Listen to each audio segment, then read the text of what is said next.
Hi friends, ఈరోజు మీకు ఆర్గండీ cloth తోటి ఫ్లవర్స్ ఎలా తయారు చేయాలో చూపిస్తున్నాను. ఫస్ట్ మనం ఆర్గండీ క్లాత్ ఫ్లవర్స్ చేయడానికి మెటీరియల్ ఏమేమి కావాలంటే ఇలాగ ఆర్గండీ క్లాత్ దొరుకుతుందండి. మీటర్ కానీ అరమీటర్ కానీ దొరుకుతుంది. సో ఏంటంటే మనం దీన్ని తెచ్చుకొని ఒక దీన్ని 4 అంగుళాలు కానీ 3 అంగుళాలు కానీ మనం పెటల్ ఎలా కావాలో అలాగా మనం కట్ చేసుకోవాలి. కట్ చేసుకున్న తర్వాత ఈ విధంగా మనం కట్ చేసుకున్న తర్వాత దీనికి కావలసిన మెటీరియల్ ఏంటంటే ఇలాగా గ్రీన్ క్లాత్ ఒకటి కావాలి. ఇలాగ కలర్స్ దొరుకుతాయండి మార్కెట్లో మనకి. ఇవన్నీ పెటల్స్ తయారైన తర్వాత ఇలా ఉంటాయండి. అది ఎలా తయారు చేయాలో మీకు చూపిస్తాను. కట్టర్స్ కావాలండి, 2 కట్టర్స్ మరియు సీజర్ కావాలి. దారపు వీల్ ఒకటి కావాలండి. ఇది బైండింగ్ వైర్ అంటారండి దీన్ని, ఎందుకంటే కాళ్ళలాగా చుట్టుకోవడానికి ఒకటి కావాలండి. సో మీకు ఎలా తయారు చేయాలో మీకు ఇలాగ చూపిస్తాను. ఇలా మనం 4 అంగుళాలు కట్ చేసుకున్నప్పుడు క్లాత్ ఈ విధంగా వస్తుందండి. సో దాన్ని మనం ఇలా ఫోల్డింగ్ చేసి కట్ చేసుకోవాలండి. ఫోల్డింగ్ చేసి కట్ చేసుకుంటే మనకి క్లాత్ ఇలా వస్తుందండి. ఈ క్లాత్ని మళ్ళీ మనం అలా పెటల్స్లా తయారు చేసుకోవాలనుకుంటే కనుక ఇలా ఫోల్డ్ చేయాలండి. ఇలా ఫోల్డ్ చేసిన తర్వాత రొటన్ వేలు ఇలాగ పెట్టి దీన్ని మధ్యకి ఇలాగా మడవాలండి.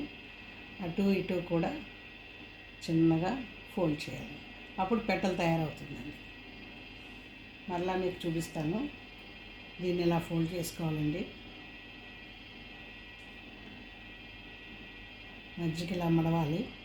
మడిచిన తర్వాత బ్రొటన్ వేలు ఇలా పెట్టి దీన్ని మధ్యకి ఇలా ఫోల్డ్ చేసుకోవాలండి. ఇప్పుడు ఆ చివర ఈ చివర ఫోల్డ్ చేస్తే పెటల్ అన్నది తయారవుతుందండి. సో మీకు ఇప్పుడు ఫ్లవర్ ఎలా తయారు చేయాలో చూపిస్తానండి. మనం చెప్పాను కదండి బైండింగ్ వైర్ అనేసి. బైండింగ్ వైర్ని ఇలాగా మనం ఫస్ట్ ఫోల్డ్ చేసుకోవాలండి.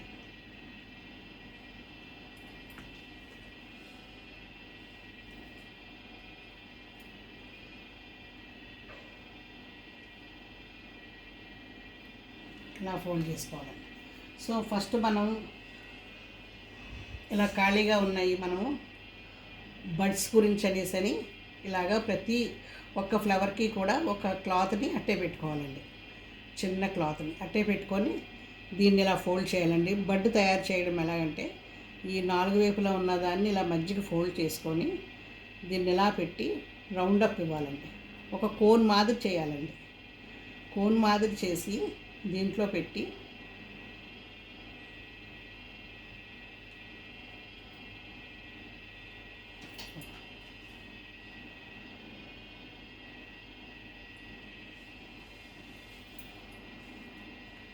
ఇది ట్రాన్స్పరెంట్గా కనబడుతుంది కాబట్టి ఫస్ట్ దీన్ని క్లాత్ పెట్టి చుడదామండి.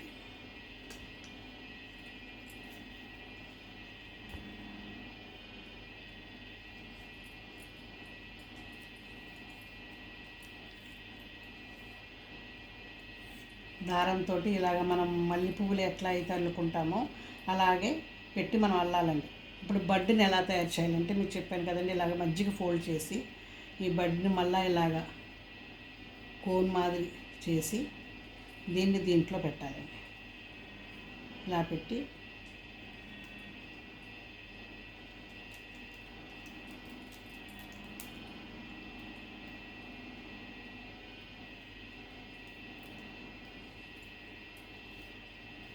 దీన్ని మల్లె పువ్వులాగా అల్లుకోవాలండి. సో ఇప్పుడు ఒక్కొక్క పెటలో తీసి మనం ఏదైతే మనం ఫోల్డ్ చేసి పెట్టుకున్నామో ఆ పెటల్స్ ఒక్కొక్కటి తీసి ఫస్ట్ చిన్న పెటల్స్ లాంటివి తీసుకోవాలండి. దాని తర్వాత పెద్ద పెటల్స్ తీసుకోవచ్చు. ఇలా పెట్టుకొని ఫస్ట్ పెటల్ ఇలా పెట్టాలండి. ఫస్ట్ 2 పెటల్స్ కూడా ఆపోజిట్ డైరెక్షన్లో పెట్టుకోవాలండి. ఇదిగోండి ఆపోజిట్ డైరెక్షన్లో పెట్టుకోవాలండి. మూడవది దీనికి ఆపోజిట్ డైరెక్షన్లోని ఈ రెండిటికి మధ్యలో పెట్టాలి.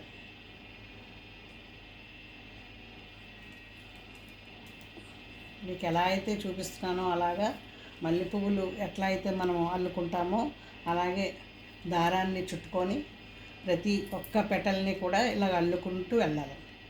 ఇంకా పక్క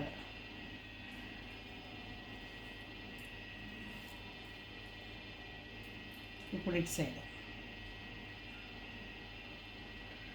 ఇలాగ మనకి ఎంత పువ్వు కావాలంటే అంత పువ్వు అల్లుకోవచ్చండి. ఎన్ని పెటల్స్ పెట్టాలంటే అన్ని పెటల్స్ పెట్టుకోవచ్చండి.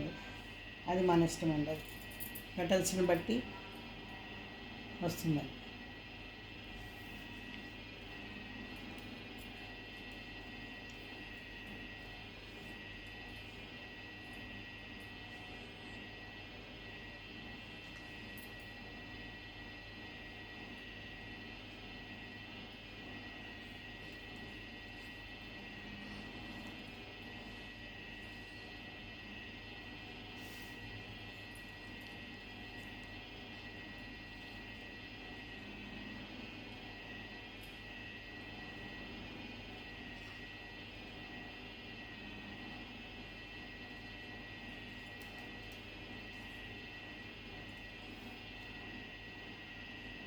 ఇదిగోండి నేను ఈ విధంగా ఒక ఎల్లో ఫ్లేవర్ని తయారు చేశాను. మన ఇష్టం అండి, మనం ఇంకా ఎన్ని పెటల్స్ పెట్టుకోవాలనుకుంటే అన్ని పెటల్స్ పెట్టుకోవచ్చు.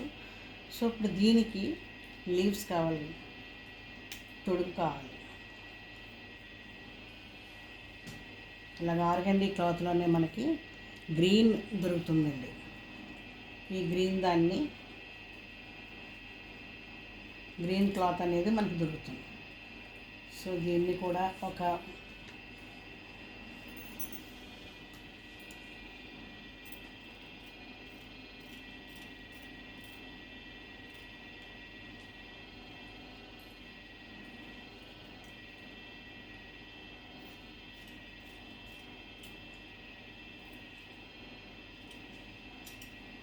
దీన్ని కూడా మనం ఇలా పెట్టి కట్ చేసుకోవాలి.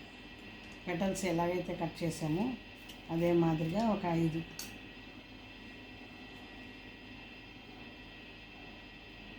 ఇలా ఫోల్డ్ చేయాలండి. దీన్ని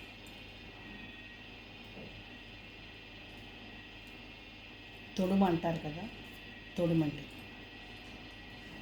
ఇప్పుడు ఆ తొడుమికి అటు ఇటు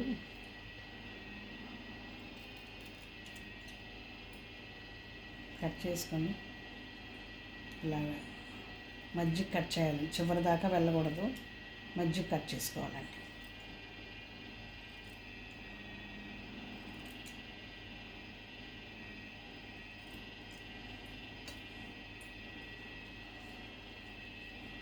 సో ఇప్పుడు దీన్ని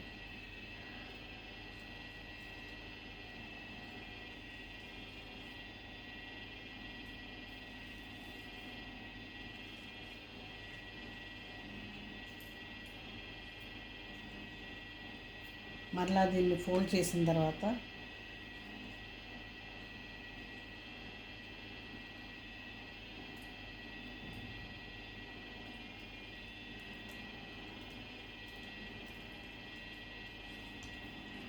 దీన్ని కూడా మల్లెపూడిలాగే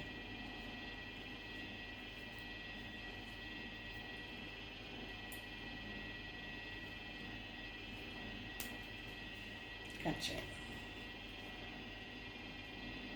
తయారైన తర్వాత మీకు ఈ విధంగా వస్తుంది. దీనిపైన గ్రీన్ టేప్ వేసి అతికించాలండి. ఇదంతా సగం దాకా గ్రీన్ టేప్ వేస్తే సరిపోతుంది. ఈ ఓస గ్రీన్ ఉంది కాబట్టి చూడండి అలా తయారైంది.